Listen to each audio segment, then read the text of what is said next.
तो कृष्ण कन्हैया लाल की जय। तो महात्मा पृथु की कथा आती है। महात्मा पृथु के पुत्र का नाम है अंतर्ध्यान। अंतर्ध्यान के बेटा हुए हविर्ध्यान। हविर्ध्यान के पुत्र हैं प्राचीन वर्ही। भागवत का ये सुंदर प्रसंग है, ध्यान देना। हविर्ध्यान के बेटा जो प्राचीन वर्ही हैं, उन प्राचीन वर्ही के जीवन में बहुत यज्ञ किए, लेकिन शास्त्र कहते हैं इतिहास पुराणानी वेद शास्त्र विधि बीना। हम कोई भी धर्म कार्य करें तो शास्त्र सम्मत करना चाहिए। शास्त्र के विरुद्ध कोई कार्य करना ही नहीं चाहिए। शास्त्र के विरुद्ध किए जाने वाला कोई भी कार्य हो वो अनैतिक होता है। कभी कभी हम यज्ञ करते हैं तो यज्ञ के बाद भी उसका फल नहीं मिलता है। क्यों? ऐसा क्यों होता है? क्योंकि शास्त्र में ऐसा लिखा है कि हम लोग जब यज्ञ करें, यज्ञ में जलने वाली जो लकड़ी है उसको पहले धोवें, धोकर उसे सुखावें, कोई कीड़ा भी उसके अंदर न रह जाए, तब यज्ञ करें। यज्ञ में आहुति देने की जो सामग्री है, तिल, चावल, जौ, उनको भी धो कर सुखावें, उससे बीनो कि कहीं कीड़ा तो नहीं है। यज्ञ का ये विधान होता है। ये नहीं कि बाहर से लकड़ी लाए यज्ञशाला में डाल दिए। प्राचीन वर्ही राजा से बहुत बड़ी भूल हो गई, एक बहुत भारी गलती हो गई। ध्रुव जैसे महापुरुष के वंश में जन्म लेकर राजा बहक गए। यज्ञ करते हैं और उन यज्ञों के द्वारा प्राचीन वर्ही राजा जीवों की हत्या कर देते हैं। अपने यज्ञों में प्राचीन वर्ही ने जाने कितने घोड़े की बलि दे दी, कितने बकरों की बलि दे दी। हजारों घोड़े और बकरों की बलि चढ़ी। सज्जनों, चाहे यज्ञ के बहाने जीव की हत्या करो, चाहे कोई धर्म अनुष्ठान के बहाने जीव की हत्या करो, चाहे काली के बहाने जीव की हत्या करो, ये पाप है। और पाप का परिणाम केवल नरक की प्राप्ति है। उस व्यक्ति को नरक भोगना ही पड़ता है। एक बार महर्षि वेद व्यास जी के पास लोगों की भीड़ गई। वेद व्यास जी ने कहा कि अपने बहुत से ग्रंथ लिखे, बहुत से शास्त्र की रचना की, महात्मन हमें ये बतलाइए कि धर्म की परिभाषा क्या है? क्या परिक्रमा देना धर्म है? व्यास जी बोले नहीं। क्या दिन में 5 बार स्नान करना धर्म है? क्या पेड़ पर उल्टा लटक कर तपस्या करना धर्म है? क्या 30 दिन के महीने में 35 उपवास करना धर्म है? व्यास जी बोले नहीं। तो फिर धर्म क्या है? क्या करोड़ों अरबों रुपये के दान करना धर्म है? व्यास जी बोले नहीं। परमादरणीय महर्षि वेद व्यास जी ने एक श्लोक में धर्म का परिभाषा कही। श्रूयतां धर्म सर्वस्वं श्रुत्वा चैवावधार्यताम् आत्मनः प्रतिकूलानि परेषां च समाचरेत्। व्यास जी ने कहा कि जो बात अपने लिए बुरी लगती है, ध्यान दीजिएगा, कि जो बात अपने लिए बुरी लगती है वो कभी दूसरे के लिए मत करो। यही सबसे बड़ा धर्म है।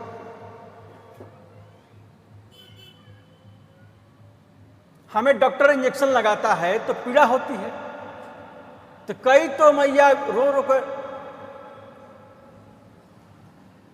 कई तो मैया कहने लग जाती है। विचार करो, जरा सी सुई हमारे चमड़े में छूती है तो मैया करने लगती है। तो अपने शरीर को लाल बनाने के लिए, अपने शरीर को मोटा बनाने के लिए हम यदि किसी जीव की हत्या करेंगे तो उसको तकलीफ नहीं होगी? उसको भी तकलीफ होगी। क्या उसको कष्ट नहीं होगा? क्या उसको क्लेश नहीं होगा? दूसरे का हित करना ही सर्वोत्तम धर्म है। दूसरे की पीड़ा पहुंचाना ही सबसे बड़ा पाप है। तो प्राचीन वर्ही को कौन समझाए? यज्ञ पर यज्ञ किए जाते हैं और अनगिनत घोड़ों की बकरी की बलि दे दी। एकाएक उनके यज्ञ मंडप में देवर्षि नारद जी का आगमन हुआ। जैसे ही नारद जी ने यज्ञ मंडप में प्रवेश किया तो संत नारद की आंखों में आंसू झर झर झर झर बहने लगे, क्योंकि राजा ने जितने जीवों की हत्या की वो सब जीव नारद जी को दिखाई देती है। नारद जी को देखते ही राजा ने चरणों में प्रणाम किया और बोला, बड़ी कृपा की, बड़ी कृपा की, आज संत नारद पधारे मेरे यज्ञ मंडप में, मैं बड़ा भाग्यशाली हूं। नारद जी बोले, मैंने पापी तो जीवन में बहुत देखे हैं, पर तुम्हारे जैसा कभी नहीं देखा। बहुत पापियों को देखा। राजा बोले, क्या कहते हैं आप? मैंने इतने यज्ञ किए, पूरी पृथ्वी को कुशाओं से पाट दिया, यज्ञ द्वारा मैं सम्मानित, यज्ञ द्वारा मैं संपत्ति का समाज सेवा में सदुपयोग कर रहा हूं, और आप कह रहे हैं कि मैं पापी हूं। नारद जी बोले, क्या तुम्हें शांति मिली? राजा प्राचीन वर्ही बोले, नहीं। नारद जी बोले, तुम देखना चाहते हो कि तुमने क्या पाप किया है? आकाश में देखो। राजा ने आकाश की ओर दृष्टि डालकर देखा तो हजारों बकरे घोड़े मुंह खोलकर खड़े हैं। नारद जी बोले, इन जितने जीवों की हत्या की है तुमने,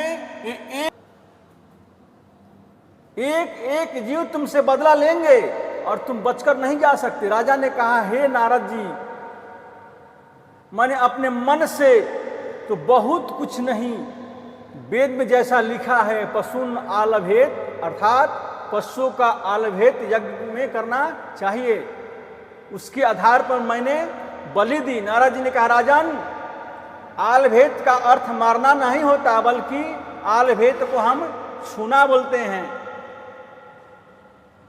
बकरा कहते हैं ममता को, घोड़ा कहते हैं अभिमान को। जब यज्ञ जब हम करें तो अपने अभिमान रूपी घोड़े का स्पर्श करें, अभिमान रूपी घोड़े का स्पर्श करके यज्ञ में आहुति दें। आज के बाद व्यर्थ में अभिमान नहीं करेंगे। अपने ममता रूपी बकरे को स्पर्श करके यज्ञ में आहुति दें। किसी घोड़े और बकरे को मारने का विधान नहीं है। नारद जी ने कहा, हमारा वेद पढ़ा, परोक्षवादी है राजन। वेद के मंत्रों को ऊपर से पढ़ने से ऐसा लगेगा मानो वेद में किसी की हिंसा की बात लिखी है, परंतु वेद की गहराई में यदि प्रवेश करें तो अहिंसा ही परमो धर्म। अपनी कभी किसी पंडित जी की शादी पढ़ाते देखा है? शादी पढ़ाते समय एक विचित्र बात होती है। पंडित जी एक मंत्र बोलते हैं, ततः वरः कन्यायाः हृदयम आलभेत। इसके बाद वर को कन्या के हृदय का आलभन करना चाहिए। अब यह आलभेत का अर्थ मारना कहेंगे, अर्थात वर कन्या को मार देगा तो शादी कौन करेगा? शादी किससे करेगा? तो आलभेत का अर्थ है छूना। वर जो है कन्या के हृदय का स्पर्श है, करता है। फिर पंडित जी मंत्र आदि बोलते हैं। ऐसा ही परोक्षवादो वेदोयम बालानाम अनुशासनम अहिंसा परमो धर्म। अहिंसा परमो धर्म वेद का सर्वोत्तम भाव है। किसी भी प्राणी की हिंसा मत करो। वेद में एक जगह लिखा है, प्रस्थम कुमारिका मासम आनय। किसी गुरु ने अपने शिष्य से कहा कि एक शेर कुमारी का मांस लेकर आओ, मैं उनसे औषधि को बनाऊंगा। लेकिन कुमारी के मांस का तात्पर्य है कि एक वृक्ष है, उसका नाम ही घी कुमार, जिसको हिंदी में बोलते हैं ग्वार पाठा। ग्वार पाठा के अंदर का जो गुद्दा है उसे संस्कृत में मांस कहा जाता है। हम लोग उसमें एक दवाई बनाते हैं, उसका नाम है कुमारयासव। जिसको इसका अर्थ नहीं मालूम वो यही कहेगा कि कुमारी की मारने की बात लिखा है, लेकिन वेद में कहीं कुछ ऐसा नहीं है। वेद बड़ा परोक्षवादी है, ऊपर से देखने में कुछ लगता है, अंदर अर्थ कुछ और होता है। जीव जब तक अपने आप को समझ नहीं पाता है, और जीव को जब तक अपने स्वरूप की अनुभूति नहीं होती है, ये भटकता रहता है। ये भटकता रहता है। पुनरपि जन्मम पुनरपि मरणम और पुनरपि जननी जठरे शयनम। राजा की समझ में आया नहीं तो नारद जी महाराज ने एक बड़ा सुंदर उपाख्यान कहा। श्रीमद् भागवत में इसका नाम है पुरंजन आख्यान। संत नारद जी कहते हैं कि एक पुरंजन नाम का राजा था। पुरंजन ने सखा का नाम था अविज्ञात, न ज्ञातुम यह स अविज्ञातः। जो किसी के द्वारा जाना नहीं जा सकता उसे अविज्ञात कहते हैं। एक बार पुरंजन जीव ने अविज्ञात सखा के साथ में ले लिया और किसी सुंदर नगर की तलाश में निकल गए। कोई नगर इसे पसंद नहीं आया, तब इसने हिमालय की दक्षिण दिशा में एक 9 दरवाजे वाले नगर को देखा। गीता में लिखा है 9 द्वारे पूरे देही। 9 दरवाजे का नगर ही हमारा शरीर है। शरीर में 9 द्वार होते हैं, 2 कान, 2 आंख, 2 नसा छिद्र, 2 नसा छिद्र, 1 मुख, 1 उपांज्य, इंद्रिय आदि। इस प्रकार शरीर में 9 द्वार है। इस पुरंजन नाम के जीव ने शरीर रूपी नगर में प्रवेश किया। जैसे ही नगर के अंदर गया, एक परम सुंदरी नारी को देखा जो नगर के भीतर बैठी थी। उसने पूछा, देवी आपका परिचय क्या है? नारी बोली, मेरा नाम परिचय है, ये तो मैं भी नहीं जानती, लेकिन मुझे अपने साथ में रखेंगे तो मैं तुम्हारा सहयोग जरूर करूंगी। उसका नाम रख दिया पुरंजनी। और उसी नारी को हम कहते हैं बुद्धि। ये बुद्धि हमारे शरीर की स्वामिनी है, लेकिन अकेली नहीं थी। उस नारी के साथ में 10 सहेली हैं। और 10 सहेली कौन है? 5 ज्ञानेंद्रियां और 5 कर्मेंद्रियां। तो नगर में जब अंदर गया तो डंडा लेकर बैठा था विषुचीन, जिससे हम मन कहते हैं। उस बुद्धि रूपी पुरंजनी से विवाह कर लिया। वो खाती तो खाता, वो रोती तो रोता, वो सोती तो सोता। उसके बस में हो गया पुरंजन नाम का जीव। नगर में वास कर रहा है। रात्रि में नगर में रहने वाले सब लोग सो जाते हैं, पर इस नगर का प्रधान द्वार है, उस पर एक 5 फान का नाग बैठा रहता है और ये कभी सोता नहीं है। इस 5 फन के नाग का नाम है पंच प्राण। प्राण, अपान, उदान, समान, व्यान, पंच प्राण।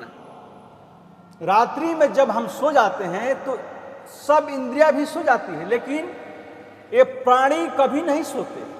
और यदि 1 मिनट के लिए भी सो जाएं तो फिर बेटा भी कहेगा, जल्दी नीचे उतारो, दुर्गंध आ रही है, जल्दी से चलो, 1 मिनट भी घर में रखना नहीं चाहिए। तो नगर के सामने एक राजा रहता है। उस राजा का नाम है चंडवेग। चंडवेग कहते हैं काल को। उसने पूरी सेना लेकर नगर पर चढ़ाई कर दी। सेना में 720 गंधर्व और गंधर्वियां हैं। साल भर के जो 360 दिन हैं वो गंधर्व हैं और 360 रात्रियां ही गंधर्वियां हैं। इन सभी को लेकर चंडवेग राजा ने नगर पर चढ़ाई की, लेकिन पंचफण का नाग जो पंच प्राण है अकेला लड़ता रहा, नगर को लुटने नहीं दिया। पंचवेग ने कहा कि बड़ी विचित्र बात है, ये लुटता ही नहीं। तब एक और काम हुआ। चंडवेग की बेटी का नाम है जरा। जरा यानी बुढ़ापा। उसने अपनी बेटी जरा से कहा कि बेटी ये नगर बड़ा मजबूत है, इसे जरा कमजोर बनाओ। जरा जो बुढ़ापे थी वो गई। अब देखो बूढ़ा बनना कोई चाहता थोड़ी है, ये तो जबरदस्ती आती है। बड़े बड़े प्रयास किए जाते हैं कि बूढ़े नहीं हो, लेकिन जबरदस्ती होती है। मौत की 4 घंटी बजती है। कौन कौन सी? तो मौत की पहली घंटी बजती है बाल सफेद हो जाना। यदि बाल सफेद हो जाए तो समझो कि पहली घंटी बज गई। आजकल तो बच्चों को भी बाल पकने लगे हैं, ऐसा खान पान हो। तो मौत कहती है कि बड़ा दुर्गंध तेल लगा था, बड़ी कुल्फे निकाली थी, बड़े केसों को संवारा था, अब तो सफेदी आ गई। माला हाथ लेकर भजन करो, पर जीव नहीं मानता सज्जनों। ऐसा बढ़िया तेल लगाएगा कि जो सफेद भी काले हो जाते हैं। कई लोग मेहंदी लगाते हैं ना, जाने क्या क्या लगाते हैं कि सफेदी ना आ जाए, बड़े बड़े प्रयास करते हैं, पर भजन नहीं करते हैं। तो मौत कहती है कि पहली घंटी बजी, फिर भी माला हाथ में नहीं ली। मृत्यु देवी की दूसरी घंटी बजी। दूसरी घंटी बजने का मतलब है सज्जनों कि आंखों से दिखना कम हो जाना। मौत कहती है कि तुमने बड़ी दुनिया की रंगरेलिया देखी है, बड़े सिनेमा देखे, सुख दुख देखा। सुनो, अब बाहर देखना बंद करो, जरा अंदर देखना शुरू करो। मैं अंदर क्या हूं? पर जीव नहीं मानता। ऐसा चश्मा लगाता है कि लेंस लगवा लेता है। चश्मा की टेक्नोलॉजी तो पुरानी हो गई, अभी तो आंखों में भी फिटिंग हो जाती है, चश्मा की जरूरत नहीं, पहले से भी बढ़िया दिखता है। पर नहीं करेंगे भजन, नहीं करेंगे कीर्तन, माला नहीं लेंगे। तो मृत्यु देवी की तीसरी घंटी बजती है। तीसरी घंटी क्या बाजी कि 32 दांत निकलकर बाहर आ गए। मौत कहती है कि बड़ी तुमने मिर्च की पकौड़ियां खाई थी, बड़ा चना जोर गरम खाया था, अब तो दांत नहीं रहे, दलिया खाकर भजन करो, अब तो गाय का दूध पीकर भजन करो। परंतु जीव नहीं मानता है। ऐसा बढ़िया सेट बनवाता है दांत का, भजन नहीं करता है। तो मृत्यु देवी की चौथी घंटी बजी। चौथी घंटी क्या बजी? कमर 3 जगह से टेढ़ी हो गई। मौत कहती है बड़े छाती तान कर चलते थे, मैं भोगी हूं, मैं सेठ हूं, मैं पंडित हूं, मैं छाती तान कर दुनिया के सामने चलते थे। भैया अब कमर झुक गई, बुढ़ापा आ गया, अब तो झुकना सीखो। अब तो सभी में राम देखकर प्रणाम करना सीखो, कीर्तन शुरू करो, गोविंद का नाम लो। लेकिन जीव नहीं मानता है। वो चंपरास खाना शुरू कर देता है, केशव प्रास खाना शुरू करता है, केसरी जीवन खाता है, स्वर्ण भस्म खाता है। नहीं बनूंगा बूढ़ा, नहीं करूंगा भजन। 4 घंटी बजने के बाद भी जब माला हाथ में नहीं आई तो सजनों 5वें तो फिर से घंटी बजता है। आया है सो जाएगा, राजा रंक फकीर, कोई सिंहासन चढ़ चला, कोई बंधा जंजीर। नारद जी कहते हैं यही परिस्थिति पुरंजन की बनी। मृत्यु के समय स्त्री को याद करके मर गया, अब मरने के बाद में उसे स्त्री बनना पड़ा। तो पति की मृत्यु के बाद सती होने को तैयार हुआ, तो वहीं अभिज्ञात नाम का सखा आया, आकर उसे समझाते हुए बोला कि भले आदमी, न तुम पुरंजन हो ना ही तुम पुरंजनी हो, तुम तो मेरे सखा हो। ईश्वर अंश जीव अविनाशी, अचेतन अमल सहज सुखराशि, सो माया सब भय हूं गोसाई, अबंध्यो कीट मरकट की नाई। नारद जी कहते हैं कि जिस पुरंजन की बात मैं तुमसे कह रहा हूं, ये कोई पुरंजन नहीं है, प्रचिन्न बरही तुम ही सज्जन हो, परमात्मा को भूलकर संसार में पड़े हो, इसलिए अपने शरीर के लिए तुम इतने बड़े अत्याचार भी कर लेते हो, जीवों की हत्या भी कर लेते हो।